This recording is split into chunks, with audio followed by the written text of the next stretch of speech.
विचारों को मांसते रहना और बाबा साहब के विचारों का अनुसरण करना, ये हमारा मौलिक कर्तव्य है। अगर हमने अपने घरों के अंदर, अपने दिल के अंदर अगर बाबा साहब का अनुसरण कर दिया तो हमारी बिगड़ी जो है उसकी, क्योंकि सरकार के अंदर अगर हमारा नेतृत्व होगा तो ऐसे कई छात्रावास और ऐसी कई धरोहरें, क्योंकि सरकार के जो कागज, जो सरकार हमारा पैसा जो दूसरे उन पे लगाती है, क्योंकि हमारी संख्या भी ज्यादा है, ऐसी कई धरोहर बन जाएगी और हमारे समाज के बच्चे आगे निकलेंगे। लेकिन सम्मानित साथियों, बाबा साहब का जब जीवन चला तो बाबा साहब ने 1919 के अंदर जब अंग्रेजों की हुकूमत थी इस देश के अंदर, अंग्रेज शासक थे, तो अंग्रेजों ने फर्स्ट इंडिया एक्ट जो है वो बनाया और उस फर्स्ट इंडिया एक्ट के अंदर हमें कुछ सुख सुविधाएं मिली। उस सुख सुविधाओं को मिलने के बाद बाबा साहब एक तरफ से जागरूक और बाबा साहब उस व्यवस्था से लड़ रहे थे जिसके अंदर गैर बराबरी की व्यवस्था थी, ऊंच नीच की बराबरी थी, क्योंकि इस देश के अंदर क्लास हो सकती है, इस देश के अंदर पूरे विश्व के अंदर केवल क्लास होती है, एक गरीब होता है, एक अमीर होता है, एक काला होता है, एक गोरा होता है। इसके अलावा इस भारत प्रदेश के अंदर केवल वर्ण व्यवस्था के आधार पर हम लोगों को पिछाड़ा गया हजारों सालों से। उस वर्ण व्यवस्था का जो है परम पूज्य बाबा साहब ने 1919 के बाद 20 मार्च 1927 को महाड़ का एक सत्याग्रह करा महाराष्ट्र के अंदर। उस महाड़ का सत्याग्रह क्या था?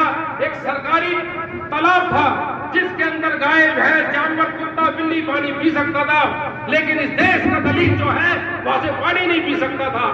जबकि बॉम्बे प्रोविंशियल ने उसके ऊपर एक एक्ट बना रखा था कि इसके अंदर पानी कोई भी पी सकता है।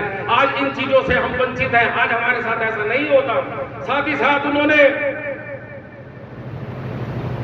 कालाराम मंदिर का भी संघर्ष चलाया। नासिक के अंदर कालाराम मंदिर है। 25 दिसंबर 1927 को मनुस्मृति जलाई। आज आपके राजस्थान की हाई कोर्ट के अंदर मनु की फोटो भी है। उस मनु की फोटो कोई यहाँ पर कोई भी दिग्गज, कोई भी सरकार हटाने का काम नहीं कर सकती, क्योंकि वो मनु कौन था? वो मनु का जो संविधान चलता था, बाबा साहब का संविधान नहीं था। बाबा साहब के संविधान आजादी के बाद आया, लेकिन वो जो मनु का संविधान था वो गैर बराबरी बताता था आपको। मनु का संविधान आपको नीचा दिखाने की बात करता था। उस मनुस्मृति को बाबा साहब ने 25 दिसंबर 1927 को जलाने का काम किया। ये सारे काम बाबा साहब ने इसलिए करे क्योंकि भारत के अंदर जब अंग्रेज कुछ रूल बनाते थे तो बाबा साहब अंग्रेजों से ये कहते थे कि आपने रूल बनाया लेकिन हमें हक अधिकार नहीं मिल रहे, तो वो क्या करते थे? हर साल में कानून बनाने के बाद 10 साल में एक रिव्यू करते थे कि जो हमने जनता के लिए कानून बनाया क्या जनता उसका लाभ पा रही है या नहीं पा रही। लेकिन वो जो कमीशन था वो 10 साल की बजाय 2 साल पहले वो कमीशन बाबा साहब के अनुरोध पे भारत के अंदर आया।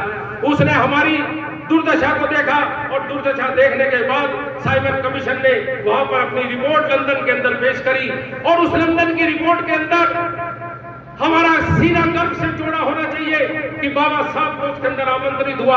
बाबा साहब ने 1930 का पहला सम्मेलन, 1931 का दूसरा सम्मेलन और 32 का सम्मेलन बाबा साहब ने अटेंड करने का काम किया।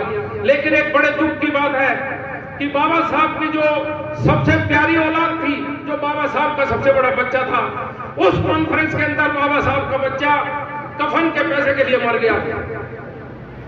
कफन के पैसे नहीं थे, लकड़ी जलाने के लिए नहीं थी, लेकिन धन्य हो रमाबाई जो उनकी पत्नी थी, उन्होंने अपनी साड़ी का पल्लू फाड़ के उस बच्चे को लपेटा, कफन का रूप काम किया और काम करने के बाद उसका दाह संस्कार किया।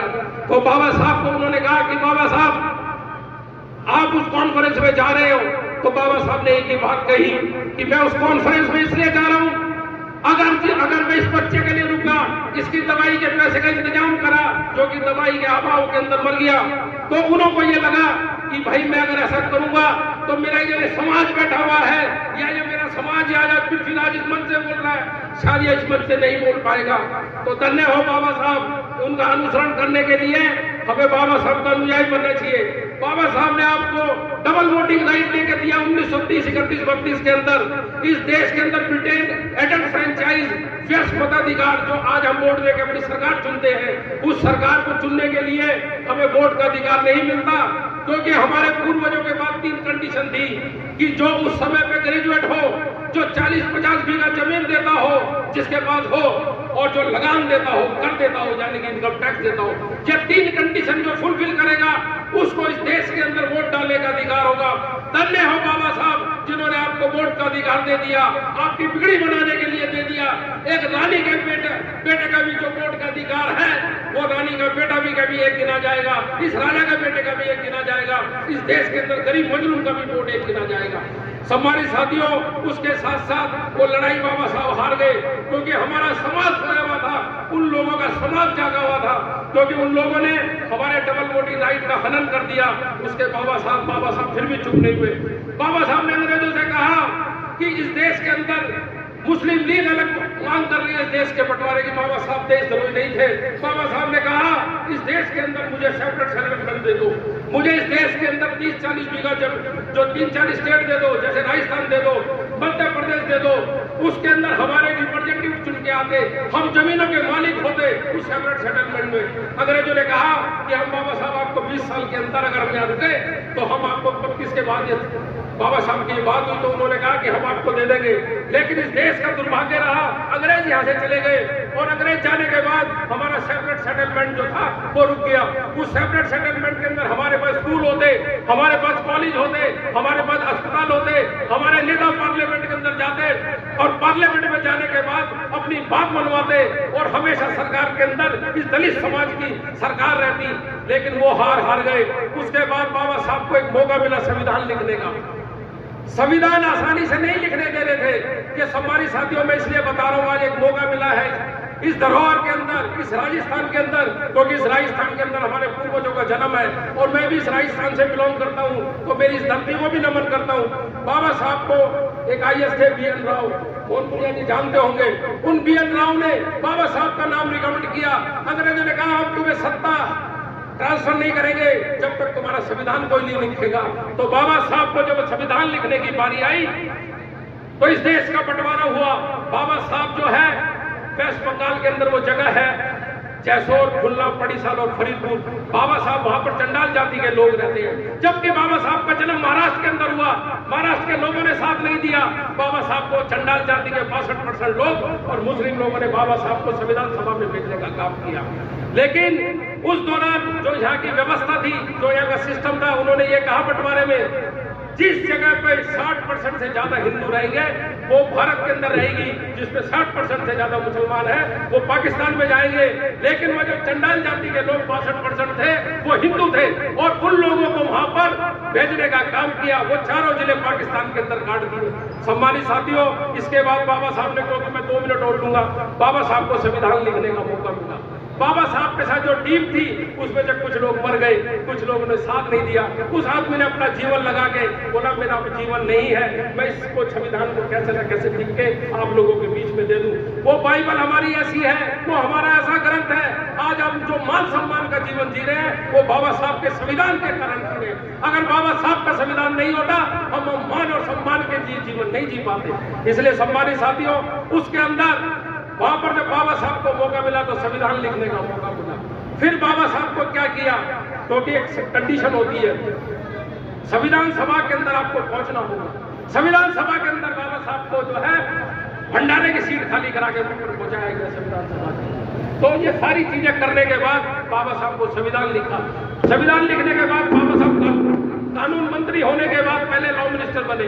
उन्होंने हिंदू कोड बिल पेश किया, जिसको बाद के अंदर कांग्रेस की हुकूमत ने समय समय पर किया। आज हमें हिंदू अडॉप्शन एक्ट है, आज हमारे पे हिंदू मेंटेनेंस एक्ट है, हिंदू सक्सेशन एक्ट है, दूसरे सारे हिंदू मैरिज एक्ट है। ये सारे बाबा साहब ने बनवाए क्योंकि वो महिलाओं के लिए था। क्योंकि बाबा साहब विदेश में पढ़े तो उन्होंने देखा इस देश के अंदर जब तक महिलाएं नहीं हो, क्योंकि एकमात्र हमारी माता बैठी हुई है केवल, क्योंकि महिलाओं का भी पार्टिसिपेशन होना चाहिए। महिलाएं भी हर प्रोग्राम के अंदर अपने जो यहाँ के लोकल लोग जो यहाँ रहते हैं वो लोग लेके आ सकते हैं। उन लोगों को, औरतों को कम मौका मिलेगा।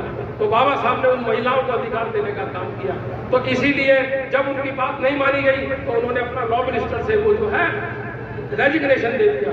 तो मैं इसी बात को, अपनी गुमानी को समाप्त करते हुए, क्योंकि ये प्रोग्राम छात्रावास का है, मैं छात्रों के लिए, उनके भविष्य के लिए उज्जवल कामना जो है कामना करता हूँ कि ये बच्चे यहाँ से ऐसे निकले इस छात्रावास का, इस रैगर समाज का नाम हो कि हम वहाँ छात्रावास के अंदर रहते थे। इसी कामना के साथ मैं अपनी वाणी को विराम दूंगा और धन्यवाद करूंगा कुलदीप परिवार का और इन लोगों का जिन्होंने मेरे को बोलने का मौका दिया। जय भीम, जय भारत, जय रैगर समाज। मंच और मंच के सामने विराजमान मेरे नौजवान साथियों, बुजुर्गों, मेरे से पूर्व वक्ताओं ने दिल्ली का इतना बखान किया कि मैं गदगद हो गया। मेरे आंसू निकलने को थे पर मैंने बड़ी मुश्किल से उन आंसुओं को रोका और मैं संस्था के सभी पदाधिकारियों और सम्मानित मंच के सामने ये घोषणा करता हूं कि जो अभी तक दिल्ली से इस संस्था को सहयोग मिला है वो भविष्य में भी मिलता रहेगा। और मैं ज्यादा अपनी वाणी को लंबा ना खींचते हुए इतना ही कहूंगा कि हम लोग संगठित हों, शिक्षित हों और इकट्ठा होकर अपने समाज के सुधार में लगे। और जो विद्यार्थी यहाँ से पास आउट होकर नौकरी पाए हैं उनसे भी एक निवेदन करूंगा कि वो भी अपनी आय से कुछ राशि संस्था को दे ताकि और भी बच्चे भविष्य में उज्जवल भविष्य लेकर यहाँ से निकले।